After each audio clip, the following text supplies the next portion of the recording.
Voltamos com o nosso Justiça às Claras aqui da BH News, hoje com a conselheira federal da Ordem dos Advogados do Brasil, doutora Luciana Nepomuceno. O tema de hoje é mulheres na política. Doutora, ela contou do episódio aí, entre aspas, das candidatas mulheres laranjas. Continua para nós. Qual é a consequência disso? Bom, mas vão retomando a questão das mulheres laranjas, qual que foi o fenômeno que se percebeu? Que várias mulheres se candidataram, porém não tiveram nenhum voto, 0 voto. Ou seja, a pessoa foi lá, foi candidata e não votou nem nela própria. E com isso começou-se a perceber a fraude nesse processo eleitoral. Isso nessa eleição ou já na eleição passada? Isso foi exatamente um processo evolutivo de vendo que tinham as mulheres, porém mulheres que não tinham nem a preocupação de ir na urna e lá preencher ali, né, votar na cédula em si mesma. E o que nós tivemos em diante dessa constatação? Que várias dessas mulheres foram usadas pelo partido para burlar a exigência legal. Daí o fenômeno das chamadas mulheres laranjas. Eu mesmo já defendi caso em que o partido pegou a foto de uma candidata, né, de uma mulher, no Facebook, e a partir dessa foto, nós tivemos ali que a assinatura nem era dela, para poder fazer o registro dessa candidatura, de colocar essa mulher para compor os 30% exigido pela lei. Bom, aí o Ministério Público Federal, nessas eleições, deu uma determinação para todas as procuradorias regionais, que nas eleições passadas, né, 2016, que determinaram aos promotores de justiça que ingressassem com ações eleitorais para exatamente apurar essa fraude no preenchimento dos 30%.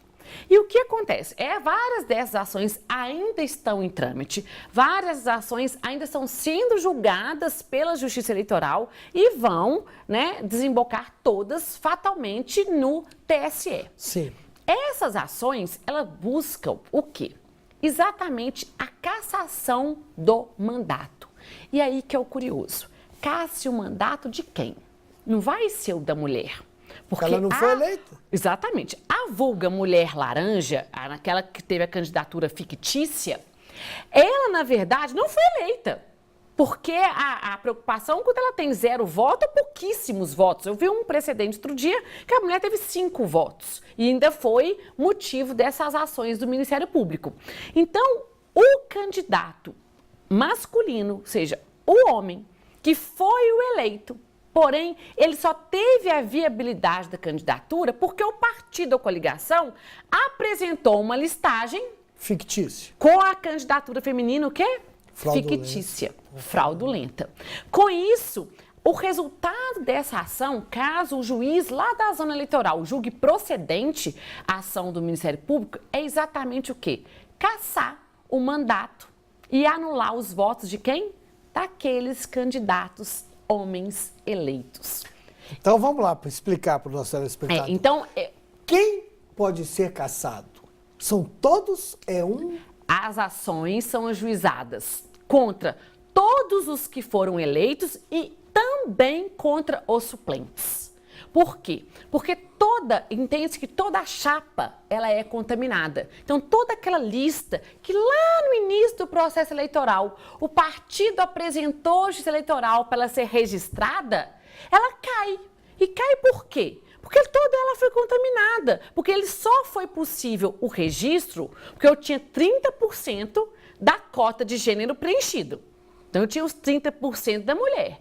Mas eu só alcancei os 30% porque eu me vali de uma candidatura fictícia, de uma candidatura laranja. Com isso, aquela cota não foi preenchida, porque na hora que você vai tirar aquelas candidaturas, o seu percentual já não é mais de 30%. A senhora quer dizer, então, isso é de extrema importância, hein? Nós estamos falando de um tema que, em caso de procedência dessas ações dos Ministérios Públicos Estaduais e dos promotores de justiça, e havendo confirmação no Tribunal Superior Eleitoral e possivelmente, talvez, no Supremo, todos os candidatos que foram eleitos com base numa cota fictícia ou fraudulenta Vão perder o mandato? Perde o mandato. Os suplentes também?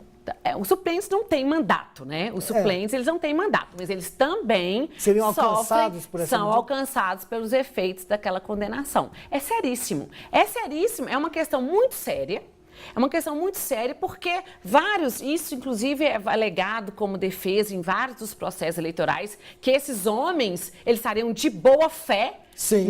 Muitas vezes eles não têm conhecimento de que houve a utilização de uma candidatura feminina fictícia, mas é importante que os partidos, isso nas reuniões, nas convenções, conscientizem ali todos os seus filiados e realmente incentivem a participação verdadeira das mulheres na política.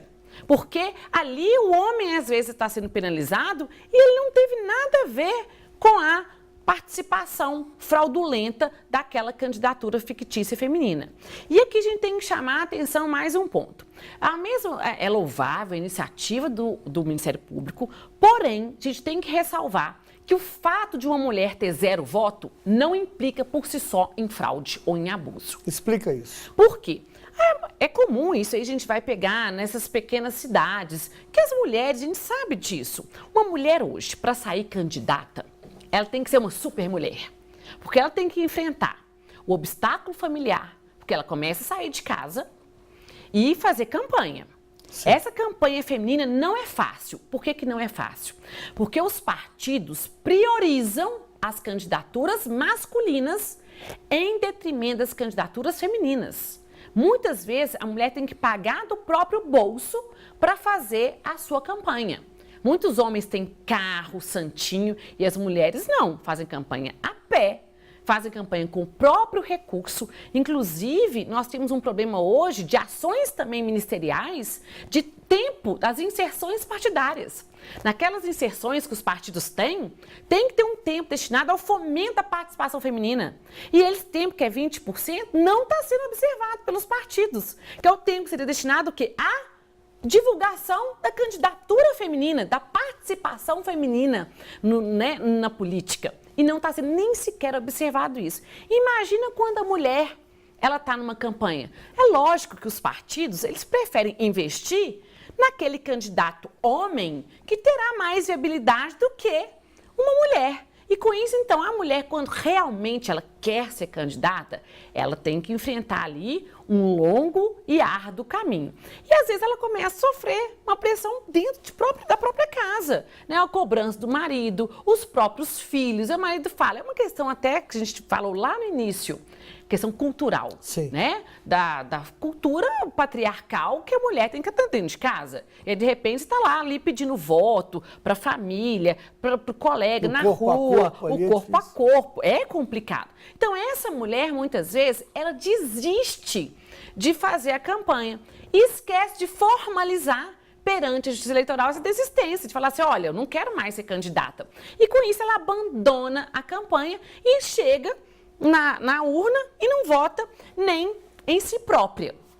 Daí você vai falar assim, essa mulher realmente houve fraude? Houve um abuso? Eu entendo que não. Então, nós temos que pensar o seguinte, é cabível sim as ações pelo Ministério Público para apuração das candidaturas fictícias. Mas nós estamos falando em ações cujo resultado é a cassação do mandato de um eleito pelo voto popular, que é soberano.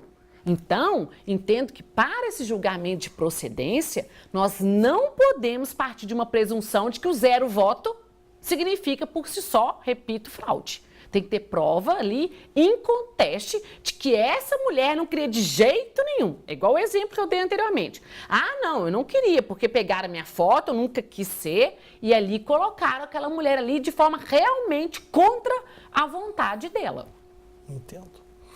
Nós vamos fazer um pequeno intervalo e já voltaremos com o terceiro e último bloco do nosso Justiça às Claras. É só um minuto.